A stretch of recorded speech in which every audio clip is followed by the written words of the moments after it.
Hey everyone, Ashley May and Mike Beer here with the Daily Racing Forum. We're going to take a look at race number 7 this Sunday out at Aqueduct. It's the Forever Together, 1.16 miles on the outer turf course for 3-year-olds and upward fillies and mares. And pretty nice field assembled here, Mike. There's going to be 9 in the main body, with the outside runner being entered for the main track only, that being Movie Moxie for Linda Rice. But looking at the field of 9, this is typically what we see on the grass in New York, an overload of Chad Brown. Yeah, you always have to deal with the Chad Brown runners, especially in these stakes races. Listen, he's got 3 very logical horses in here, including the very heavy morning line favorite in the 8. I mean, this horse Delahaye was dropping pretty significantly in class here. She's just way the horse to beat. I agree with that. 4 to 5 on the morning line. We'll take a look here at the Timeform US pace projections for this field, and not necessarily expecting a hot pace at all. You can see in terms of pace setters, potentially the 2 payout ratio could be forward. I think that's a given based on what we've seen so far in the Mid-Atlantic. Would you agree with that, Mike? Yeah, just based on her overall form, there's probably, assuming she gets out of the gate well here, there's probably no doubt that she's on the lead here around the first turn. And then it's just a question of whether or not she's good enough. Quarrel from the inside might press it as well. Has shown a fair bit of early foot from time to time. You can see here the LP flag is attached to one of Chad's horses here, the number 3, Venencia, who's going to get blinkers on here. Maybe could potentially be a little bit more forward in this spot. We'll kick it off, though, with the number 1, Quarrel here. We mentioned has some early foot, showed it last time out at 1 3/16 miles, but faded late, and now today it's going to cut back in distance in this spot. It seems like that's her preferred running style, too. She just likes to be forward in her races. Ultimately, she's just probably not good enough to beat a field like this one. I guess we'll find out, actually. I mean, they've tried her in some stakes races along the way, and it's not like she's embarrassed herself. She's actually run pretty well in some graded races. She's just not good enough. It's not like you're going to go back through those replays, or at least I didn't, and find some big excuses for her. She just wasn't good enough to beat stakes horses, and I'm not sure that this race is going to set up the right way for her, because, again, I think she wants to be forward, if not right on the lead. And I don't know if she can get there against this field. The 2 payout ratio, Daughter of Kingman, who we mentioned, if she breaks from the gate, I mean, she could likely be part of the pace scenario, but this is a monster step up in class. I know it's not a graded stakes event, but looking at the times of her races and the level of competition at Delaware Park, I mean, she's going to need to really improve against this group. Yeah, if you're going to ship into New York and step up in class, you might as well do it while you're in really good form. She's in really good form. She's won 3 of her last 4. She's looked really good winning all those races. And one thing that you can often get away with in New York is if you show up with speed and don't rate it, just go right to the top. I mean, you wind up loose on the lead, because these riders do not go aggressively early. So I don't know. I think this horse is a little bit dangerous just for that fact alone. I couldn't talk myself into her. I doubt she's good enough to take this field all the way, but I think she could be pretty scary in here at a price.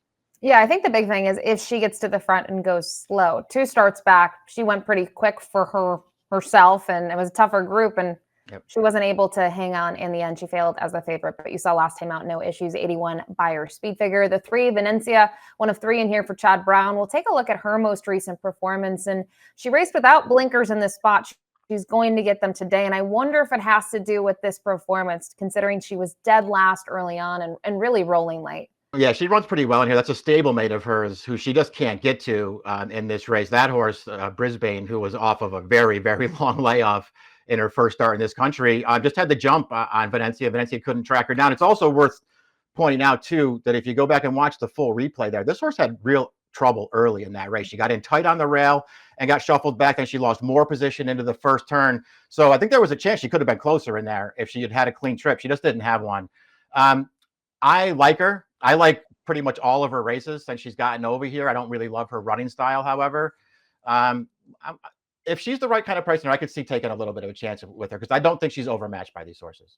So knowing that she's 0 for 4 in the States in terms of wins, where do you think 6 to 1 is? Do you think it's fair, or do you need to be north of that? Against this field, I actually think it's fair, because I don't really feel like this is the strongest field in the world. Obviously, she's not going to beat her stablemate if that one shows up with her good race and Venencia doesn't find a way to improve. But I think she could improve, especially when you go back and look at the first 3 starts. I mean, I feel like in both of the starts off the layoff, they were just giving her a race. They didn't even really ask her to do a ton in either of those races. I think she needed both of them. She got wired in the Wonder again last year and then just missed a ton of time after that. So obviously something went wrong. And I do think she ran an underrated race last time. The 4 up next here, another horse that hasn't been, I guess, stateside for too long in terms of the number of starts. She was 5th last time out in the Athenia just on October 19th. I don't know what to make out of the trip. I mean, she was pressing the pace there and she faltered. You look at the winner in that race, Child of the Moon, close from off of it. To me, it almost seems like the pace did fall apart a little bit. Yeah, it kind of did. I mean, it's a shocker too that she was behind two Chad Brown runners in there who ran 1-2, which is just what you get in these races. Personally, I didn't think that she ran well in the Athenia. I mean, if you want to say it was her first start off of a relatively long layoff and she was on the pace and she got a little tired at the end, that's fine. I'm not going to argue with that. I just didn't think that she ran well in there. And then when you go back to those two group wins at the end of last year in Argentina, I mean, she was right up on the pace in both of those races. So it feels like that's her running style. This pace could get pretty fast, even in this kind of a race. And worth noting, they're at a 1.25 miles. She's now cut back since coming stateside, 1 1/8 to 1.16 miles. The 5 breath away here for Christophe Clement. We'll take a look at her most recent performance. Now, that was in the Grade 3 Noble Damsel. And in terms of the performance that we're going to see here, this is back in September. I thought this was a decent field and a little bit of a merry-go-round race in terms of the top 2 in here. But I thought all in all, she ran fairly well. Yeah, I did too. Yeah, you're right. It's hard to make up ground in this race. The winner goes wire to wire. The horse that's second actually has the jump on Breathaway too, and she misses a pretty brutal bob here for second. I mean, she's really gated on these horses at the end. She's going to get a good trip in this race, I think. She can go with these horses. Personally, I'm not a huge fan of this horse, but she could easily win here. And it just feels like she's not going to be a great price, and she's not the kind of horse I'm looking to take. Any kind of 4-5 to 1. Even 6 to 1. I'm probably not looking to take that on her. The 6 Tass up next in the field. Big question here will be the time off. We haven't seen her in a very long time. Last year in this race, she was actually the runner-up at a huge price, 23 to 1 behind Chili Flag in that event. And you look at her, since then, she had just those pair of starts. And I don't know, I felt like she was even in both of them. And this isn't an easy task when you're 8 years old now and you haven't been seen since January. Yeah, I know. I feel the same way about her. I mean, she's been around for a really long time. She's a really, really cool horse. And I doubt that she can beat this field. I do think, going shorter distances is probably better for her. Those last 2 starts going 1.5 miles. I'm not sure how well suited she is to those kinds of races. She's improved since Jorge Abreu claimed her. Almost shocking that she beat Chili Flag first time off the claim. I know that was going 9 furlongs, which is maybe a little far for Chili Flag, but that's a quality win. Just wondered too about the trip in here. First off, the layoff is the question, is she ready to roll? But I did think maybe she could be close to things, and that might put her in a good spot. I just felt like there were some horses in here that may be pace compromised. I don't see the pace being that hot unless something happens right and the 2 gets pressure. So we'll see what happens to her. As you mentioned, a really cool horse to look at. The 7 Root Cause, the long shot, I guess, out of the trio of Chad Brown runners, 12 to 1 on the morning line for this daughter of Into Mischief.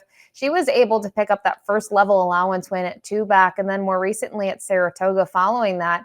She took some plays. She was 4 to 1. I just didn't like her performance whatsoever. Yeah, she was pretty disappointing in that last one. And when she won off the layoff, I mean, she just had all the best of it on a really slow pace there, holding off, again, Chad Brown runs 1-2, but her stablemate did come back to win a stakes race in her next start. So, I mean, it was a good win, but she just had a really soft trip that day. I liked her as a 3-year-old. I thought she was best in the Virginia Oaks last year when she just missed. She didn't get a great trip over yielding turf in the Sands Point. Not that was a great performance. She obviously has to improve here, but she's going to be a price. She's not impossible. We talked about the heavy morning line favorite, the 8 Delahaye. 4 to 5 is the price. And obviously she's been beaten in her last 2, but for her, significant class relief. And hey, she doesn't have to face Beau Cachet again, who she had to face in those last 2. And I think that might be one thing. But another one that in terms of trip, I felt like compared to maybe a horse like Venencia, she should have the jump on her stablemate. Yeah, I agree with that. I think there's probably a really good trip coming for her here. I mean, she personally, I feel like if they wanted to lead with her, they could probably have it, but they tend not to ride her that way. The last 2 starts, she ran fine. I guess you would watch him back and say she just wasn't good enough. But those are the races where it gets annoying when Chad Brown has 3 or 4 horses in every stakes race, because they just conceded the lead to her stablemate both times. I mean, she could have been on the lead in either of those races. They conceded it, let Beau Cachet have it, and then they couldn't track her down at the end. I don't know, man. I'm not a huge fan of hers, but it's really hard to argue with her in this spot. And then we round out the main body of the field here with the number 9 for Arnaud Delacour. Now, she disappointed in the Dance Smartly, and obviously for her, Mike, it was a huge step up in class. And while I guess the fractions don't look that crazy, but for a mile and a 16th over good ground, Yep. go look at the chart. I mean, the pace in that race completely fell apart. So, again, maybe she had excuses. Look at the top two in there at the opening quarter. They were 11th and 12th. Yeah, the pace totally fell. You're right. They dueled early in there. That pace totally fell apart at the end. So that's probably enough of an excuse. 2 starts back, soft turf at Colonial. She ran fine. That the winner of that race is just better than she is. And I liked her win at Parks, although I feel like she probably beat a subpar field that day. I think she's another one who can get the right trip in here. I wasn't totally convinced by her, but she'll be a good price.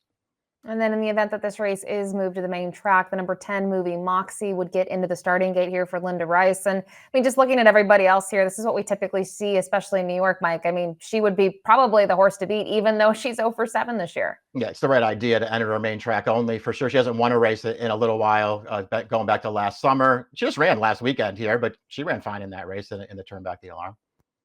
We will take a look at our top selections here for the Forever Together. And we are not getting creative. We always look for prices, Mike, and I thought it was really hard to shop outside of the 8 Delahaye. Yeah, unfortunately, I looked at it the same way. I mean, it just feels like she's probably going to win here. If I bet against her, it'll be with her stablemate, the 3 Venezia. And Venezia is a little further behind. I'm actually looking at this again now, a little scared with the blinkers on that I thought she would be pace compromising here, but if she could be a little bit more forward, maybe she could get a big piece here, or maybe turn the tables on her stablemate Delahaye. But we would both use Delahaye on top, 8,359 for Mike, 8,563 for me. The Forever Togethers this Sunday at Aqueduct. Good luck. Hey buddy, you look like you're in need of a winner, and just remember, if you like and subscribe right over here, you can get all of the great content on DRF.com, including Race of the Day, stakes previews, and lots more, featuring me and my superb selections. Trust me, you're not going to regret it.